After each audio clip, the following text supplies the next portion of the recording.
Hello दोस्तों, वापस से हम लोग एक नया एपिसोड स्टार्ट करने जा रहे हैं जिसके अंदर में हम आपको छोटी लोअर सीसी बाइक्स के ओनर से मिलवाने वाले हैं, जिसमें वो अपने प्रॉब्लम्स, उस बाइक के होने के फायदे भी कुछ होंगे वो, और उनके जो एक्सपीरियंसेस रहे हैं वो हम लोग आपसे शेयर करेंगे। मिलिए ओम भाई से जो कि नेपाल करके आए हैं 150 सीसी बाइक से, और इन्होंने ऋषिकेश भी मेरे साथ में किया हुआ है। ओम, गाड़ी के बारे में एक्सपीरियंस बताइए कि आपने यही गाड़ी क्यों सिलेक्ट की, आपने नेपाल जाने के लिए भी, और आप आगे लद्दाख भी इसी बाइक से जाने का क्यों सोच रहे हैं? तो पहली बात तो मेरे पास जो बाइक है उसका नाम है जिक्सर, जो सुजुकी की बाइक है। और मैंने पहली बात तो ये बाइक इसलिए ली थी बिकॉज मेरे को सिटी राइडिंग करनी थी। मेरा कुछ ऐसा माइंड सेट नहीं था कि भाई मैं राइडिंग करूंगा, मैं बहुत ज्यादा ट्रैवल करूंगा, मेरा ऐसा कुछ नहीं था। मैं लिया था भाई, मैं कॉलेज स्टूडेंट था, मैं बाइक घुमाऊंगा, सस्ती सी बाइक चाहिए थी, ज्यादा कॉस्टली नहीं चाहिए थी और अच्छी चाहिए थी। तो भाई मैंने ली गाड़ी। फिर मेरे को ऑफर आया कि हमारी सुजुकी जो कंपनी है वो एक छोटी सी ट्रिप प्लान करेगी पचमढ़ी की। उस ट्रिप ने मेरी लाइफ चेंज कर दी। हमें भैया मिल गए, भैया बस हाथ मिला था मेरे। उसके बाद से इनकी लाइफ बिगड़ चुकी है, राइडिंग के पीछे पागल हो चुका है, और अब छोटी राइड से इसका कुछ नहीं होता है। जी, मैं राइडिंग के पीछे अलग दीवाना हो गया। मैं भैया को पहली बार देखा, उनके जो राइडिंग गियर्स देख के मैं बोला यार मेरे को भी करना है ये। बस मैंने ये नहीं सोचा कि भाई मेरे पास 150 सीसी गाड़ी है, 200 सीसी, कुछ भी रहो, ठीक है, मेरे को करना है, मतलब करना है राइडिंग। बाइक के लिए राइड इंपॉर्टेंट है, गाड़ी नहीं। गाड़ी तो बेशक, अच्छा, मुझे ये सब बातें तो हम और बताएंगे, लेकिन मुझे ये बताइए कि जैसे आप नेपाल गए थे जी, वहां पे जो कर्व थे, जो ऑफ रोड था, अभी तो थोड़ा कम हो गया पिछले साल के मुताबिक। अभी रिसेंटली हमने 2024 में जो किया हुआ राइड है, जी, जी। उसमें क्या प्रॉब्लम गई और क्या फायदे लगे लोअर सीसी बाइक्स होने के? देखिए फायदे, बस मुझे इतना लगा, मैं पहले फायदे पे आऊंगा फिर डिसएडवांटेज पे आते हैं, ठीक है। फायदे मुझे ये लगे कि बाइक है ना मेरे कंट्रोल में थी, क्योंकि वो जो सिचुएशन है नेपाल की, वो लोगों के पास हायर पावर सीसी होने के बाद वो कंट्रोलेबल सिचुएशन नहीं होती कि आप कंट्रोल नहीं कर सकते छोटी जगहों पे वगैरह। क्योंकि अगर पावरफुल बाइक है, कभी कभी क्या हो जाता है, एक्सीलेटर बढ़ जाता है। सबसे ज्यादा इंपॉर्टेंट चीज है, एक्सीलेटर बढ़ जाता है, इंसान गिरता है तो एक्सीलेटर बढ़ जाता है, और गाड़ी में पावर होने की वजह से वो भाई डर लगता है खाई से सीधा नीचे ना हो जाए, ठीक है। मेरे लिए छोटी बाइक थी, कम पावर वाली बाइक थी, मैं गिरा भी 2 बार लेकिन कंट्रोल में थी, बच गया भाई। ठीक है दोस्तों, ये जिस तरीके से गिरा था उसको गिरना नहीं बोलते, उतना तो हम लोग खड़े खड़े लेके ही जाते हैं। बस खड़े खड़े गिर गए हमारे नागपुर में उसको साठ जाना गाड़ी से। तो भाव 2 बार साठ गए थे। अच्छा, मुझे एक और चीज बताइए, जब हम लोग लगभग लेले के आसपास थे जी, रुपसे वाटरफॉल के पहले, हाँ, तो वहां पे आपको जब गाड़ी चला रहे थे, एकदम स्टीफ क्लिफ्स है जी, तो वो वहां पे बाइक अंडर पावर फील नहीं हुई? फील हुई। मैं सोच रहा था भाई थोड़ी पावर होती तो मैं अच्छे से और चढ़ जाता, ठीक है, बट वो बोलते ना यार, वो काम चला वाली चीज थी मेरे पास, तो मैंने काम चला लिया। अच्छा, ये मुझे बताइए कि पावर जो आपको कम लग रही थी वो हमारी हायर सीसी बाइक इजीली चल रही थी उस कंपेयर में कम लग रही थी, या लिटरली ये चीज फील हो रहा था कि भाई गलत बाइक लेके आ गया? नहीं, मेरे को कभी फील नहीं हुआ नेपाल में कि मैं गलत बाइक लेके आया हूँ। ओके, देखो दोस्तों, 150 सीसी बाइक अपने हिसाब से पावर देगी। हमारी 400 सीसी और 250 सीसी बाइक थी 27 bhp, और इनकी जो बाइक है वो देती है लगभग 13.6 bhp। Ample of power store रखती है, टॉर्क अच्छा खासा देती है जिक्सर, उसमें कोई प्रॉब्लम नहीं है, लेकिन आपके पास में जो गाड़ी है आप उससे कर सकते हैं। अच्छा, मुझे एक और चीज बता दीजिए, उसके साथ साथ में जनरली रेविंग होता है जब आप फ्लैट उतरते हैं, चढ़ते हैं, और हम लोग साथ में होते हैं, तो उस बीच में हम लोग तो रुकते ही है, बट उसके अलावा भी, मतलब जब आप कर्व्स कर रहे थे, बाजू में खाइयां देख रहे थे, तो उस वक्त में आपको लगा कि भाई फीचर, थोड़े से ज्यादा फीचर्स वाली बाइक होना चाहिए था, या ऐसा कुछ? देखिए मैंने ज्यादा फीचर्स वाली बाइक यूज नहीं की है, तो मुझे उतना कुछ लगता नहीं है भाई। हम लोग कैसे नॉर्मल लोग हैं भाई, अपने को ज्यादा फीचर्स हो या ना हो, हम बाइक लेके निकलने वाले लोग हैं। मेन इंपॉर्टेंट है डेस्टिनेशन पे पहुंचना है, वो जगह को, उस वक्त को एंजॉय करना है, ना कि ये लेके बैठे जगह के भाई बाइक अच्छी नहीं थी, अच्छे से उतार नहीं पाए, स्टीफ अच्छे से क्रॉस नहीं कर पाए ऑफ रोड को, ये वगैरह नहीं भाई। जो मजे आते हैं ना एक डेस्टिनेशन पे पहुंच के, वो चाहिए था मेरे को, बस मैं कुछ नहीं, और कुछ नहीं चाहिए। अच्छा, जैसे लद्दाख का तो हम लोग प्लान कर रहे हैं, हम बताएंगे आगे चल के, लेकिन मुझे आप एक चीज बताइए कि आपको खर्चा कितना है, क्योंकि गाइस हम अभी तक मैंने इससे खर्चा नहीं पूछा है कितना है। मैंने इसको बोल दिया था कि 25-30 हजार में हो जाता है और ये चल दिया था मेरे साथ में। मेरे को खर्चा है ऑलमोस्ट 26,000 का खर्चा आया मुझे, पर वो भी मेरी होशियारी की वजह से। बिकॉज गाइज मैं एक चीज बता दूं, मेरा बजट थोड़ा सा स्लाइटली बढ़ गया था। क्यों? क्योंकि मैंने जो जोमसोम में मैगी खाई थी उसकी कॉस्टिंग बहुत थी। इनकी नॉर्मल मिल जो इन लोगों ने खाई थी, थकाली थाली, जो फेमस थाली है एक नेपाल की, मागर थाली होती है एक नेपाल में। हाँ। तो वो खाई थी इन लोगों ने। मेरे अंदर क्या मच गई थी कि भाई मैं मैगी खाऊंगा, तुम लोग खाओ, मेरा मूड नहीं है थकाली खाने का। तो मैंने मैगी मंगवा ली, वेज मैगी मंगवाई, and it literally cost 750 rupees Nepalese you can say, यानी कि 1500 नेपलीज के मेरे को 2 मैगी पड़े थे। मैंने इवनिंग को खाई थी एंड नेक्स्ट डे मॉर्निंग को खाई थी। तो भाई उसकी वजह से थोड़ा बजट हिल गया था वहां का, लेकिन फिर भी मेरे को अच्छा खासा हो गया नेपाल भाई। 26,000 बहुत कम होते हैं, मैं सच कहूँ तो, इस राइड के लिए। नेपाल एक ऐसा सस्ता सा टूर है जो कि आपको हिमाचल उत्तराखंड में घूमने से कम डिस्टेंस में आपको जल्दी आ जाता है, नागपुर से, अगर आप या नागपुर के आसपास से है तो, और जिसमें ईज भी बहुत है। वहाँ पे 200 किलोमीटर में ऑलमोस्ट सारी चीज़ें दिख जाती है। जैसे कि आप पोखरा पहुँचते हैं तो वो 1200 किलोमीटर समथिंग है। उसके बाद में आप 200-250 किलोमीटर जाते हैं, मनांग है, जो कि मतलब कहना चाहिए कि वहाँ का लद्दाख का जो कुछ पार्ट है, कुछ पहाड़ है जो हमारे लद्दाख में माउंटेन्स देखने को मिलते हैं, उस तरीके से उतनी क्रिटिकल सिचुएशन मनांग में नहीं है। लद्दाख है, बट फिर भी आपको अगर बजट कम है और आप घूमना चाहते हैं, या 25-30 हजार के अंदर का आपका बजट है और आपको लगता है कि आपकी बाइक छोटी है या बड़ी है, मैटर नहीं करता, आप इजीली वहाँ पे जा सकते हैं। बस आपका इंड्योरेंस बहुत मायने रखता है, बस, और वो कुछ नहीं है। अच्छा, तो अब आप लद्दाख जाने की सोच रहे हैं जी? तो आप डिसाइड कर चुके हैं कि आप जिक्सर से ही जाएंगे? जी, डिसाइड कर चुका हूँ कि मैं जिक्सर से ही जाऊंगा। फेयरिंग बाइक है, मुझे जो लगता है, मैं जितना लद्दाख घुमा हूँ, कि फेयरिंग टूट जाएगी। टूटने तो नहीं यार, देख लेंगे ना क्या होता है, तो देख लेंगे बस। अच्छा, उसके फायदे आपने तो बता दिया कि फायदे जो थे, नुकसान बता दीजिए बाइक के। नुकसान वही है यार कि गाड़ी में फीचर्स देखो भाई, मैंने बोला फीचर्स मायने नहीं रखते, बट हाँ फीचर्स नहीं है, फीचर्स कम है, ठीक है। नीचे से लग सकती है गाड़ी, बहुत ज्यादा ग्राउंड क्लियरेंस बहुत कम है गाड़ी का, वो चीज है।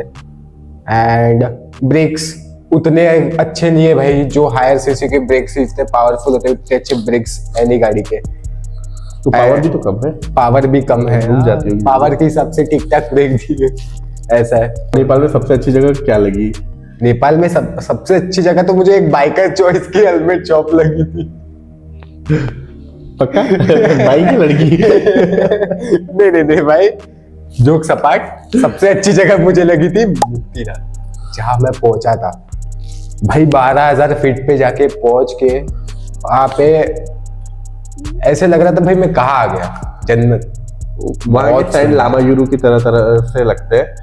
वहाँ पे 3 गाँव मुझे पर्सनली स्पॉट किए नेपाल में, अगर आप घूमना चाहते हैं तो, जो कि है मरफा, जोमसोंग और सिंगे में बहुत तेज हवाएं चलते रहती है। है ना? बहुत तेज, मतलब लिटरली आप अगर गाड़ी लेके खड़े हैं, आपको लगेगा कि खाई के बाजू में अगर आप है तो भाई खाई में चले जाएंगे आप हवा के प्रेशर से।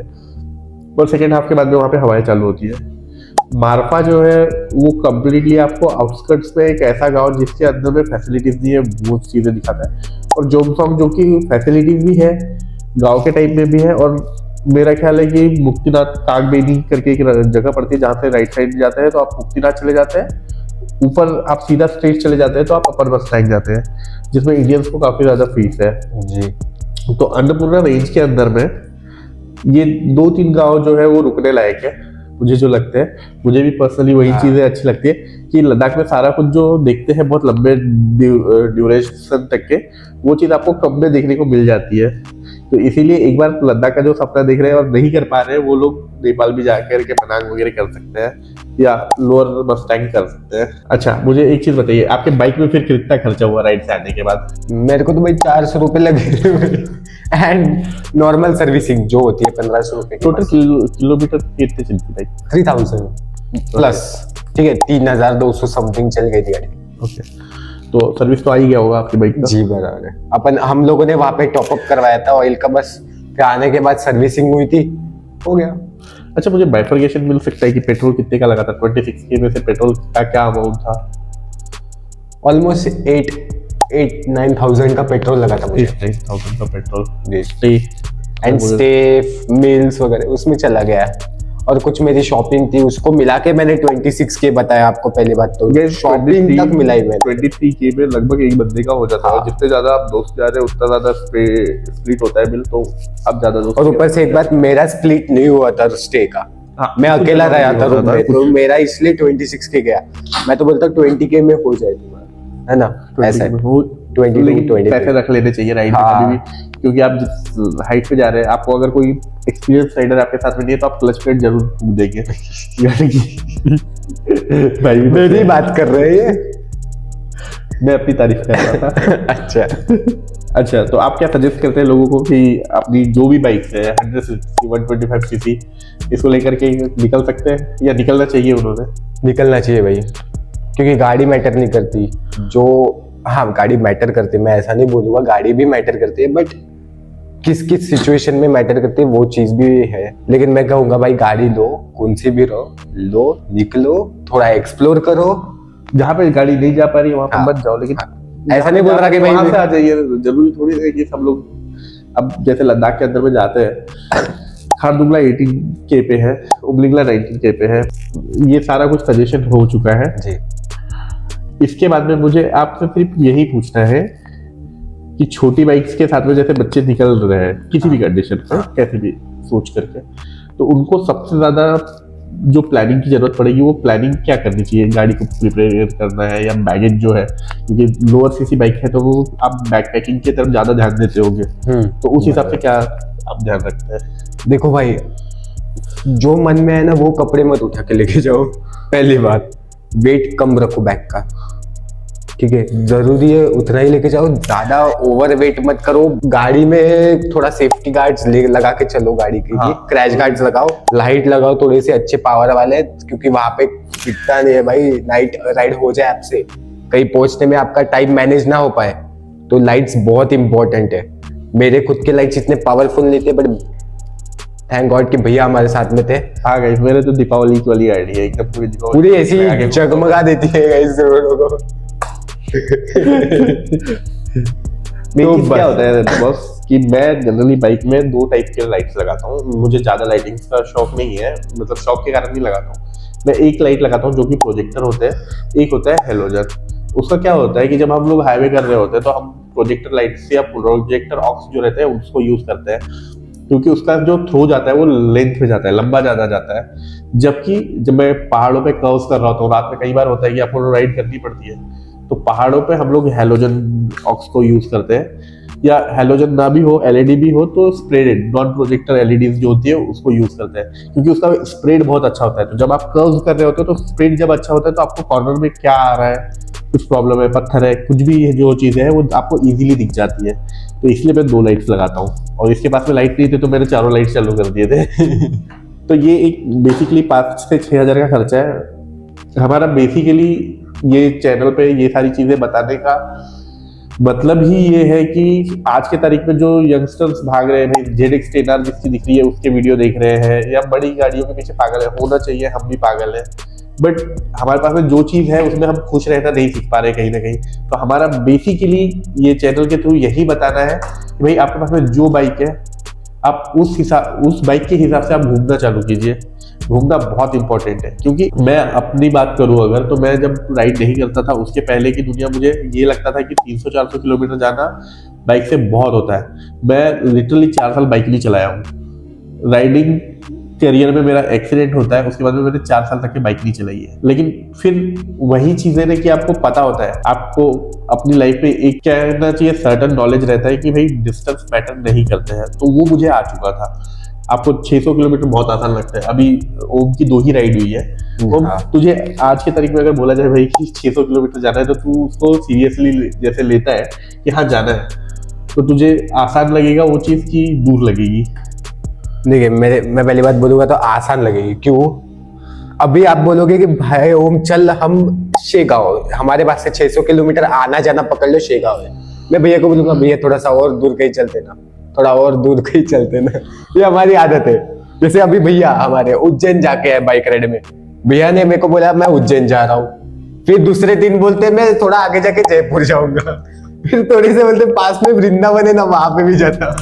तो भाई एक बार राइड करने के बाद ना नहीं रह पाते हम लोग, भाई पास पास में ना चलो घूम के आते। ये नशा है। ये अलग लेकिन नशा सिगरेट, आप अगर किसी के पास में फंड्स नहीं है तो आप ये प्रॉमिस अपने आप से कर लेना कि सिगरेट, दारू, लड़की बजी, ये 3 चीजों से दूर रह करके एक शौक लगा सकते हैं जो कि है बाइक। बर्बाद दोनों तीनों चीजें करती है, बट यहाँ पे बर्बाद होना फायदे करती है। सही बात है। ठीक है, तो हमारा पॉडकास्ट टाइप के हम जो ला रहे हैं, तो हमारा बेसिक कॉन्सेप्ट ही यही है कि हम छोटे बाइक्स वालों को encourage करें कि आप राइड पे जाए, है ना। छोटी राइड्स कीजिए, जरूरी नहीं है कि नेपाल गया है बंदा तो नेपाल जाए, लद्दाख जाए। आपको जहां मन करता है, आपको लगता है कि घर से 600 किलोमीटर पे बहुत अच्छी जगह है, आप वहां पे घूम के आइए। और कम से कम साल में 4 राइड कीजिए, जिसमें 2 बड़ी राइड हो, आपकी नजर में जो भी बड़ी राइड हो सकती है वो करिए, और 2 छोटी राइड। तो आपको एक रिफ्रेशमेंट के तौर पर लीजिए इस नशे को, बहुत अच्छा है नशा। और अभी बाकी के छोटे बाइक्स वालों से हम लोग पॉडकास्ट करेंगे तो आपको बाकी की आगे की डिटेल्स मिलती रहेगी। और लद्दाख की प्लानिंग के बारे में हम लोग वीडियोस लाने वाले हैं, तो आप वीडियोस जरूर देखिएगा। और लद्दाख की प्लानिंग के बारे में किसी को भी कंफ्यूजन नहीं कि भैया मेरे पास तो छोटी बाइक्स है, तो आप हमारे को कमेंट्स कीजिए। जैसे भी 10 से 15 कमेंट्स एक आ जाते हैं एक सीसी के बाइक के लिए, तो हम लोग एक वीडियो बेयर मिनिमम प्लानिंग सबके एंड्योरेंस के हिसाब से हम लोग प्लान करके दे देंगे, जो कि बिल्कुल फ्री ऑफ कॉस्ट रहेगा। हमारा मतलब कहीं से भी ये नहीं है कि हम लोग अपना नॉलेज शेयर कर रहे हैं या हम अपने एक्सपीरियंसेस शेयर कर रहे हैं इसलिए कर रहे हैं कि हमको व्यूज ज्यादा है। व्यूज दूसरा पार्ट हो जाएगा हमारे लिए, लेकिन हम लोग चाहते हैं कि हमारा राइडिंग कम्युनिटी जो है वो ज्यादा स्प्रेड करे। नागपुर के अंदर में बहुत अच्छा अभी चलने लग रहा है, बाकी जगहों पे भी छोटी छोटी सिटीज के अंदर में राइडिंग कल्चर है नहीं, बाइक सभी के पास होती है। तो 125 सीसी तो आजकल नॉमिनल लोग ले ही लेते हैं, तो आप 125 सीसी से स्टार्ट कीजिए, कोई दिक्कत नहीं है। बहुत सारी जगह है, इंडिया बहुत बड़ा है और बहुत अच्छी अच्छी जगह है घूमने के लिए।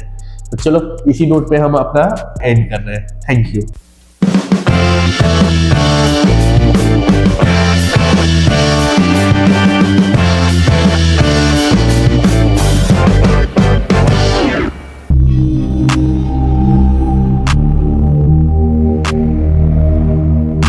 फोर्टीला ज्यादा टफ पड़ता है, तो जरूरी नहीं है कि आप फोर्टीला चले जाए, आप पेंगोंग से घूम के आ जाइए, खारदुंगला कर लीजिए, एक पास कर लीजिए।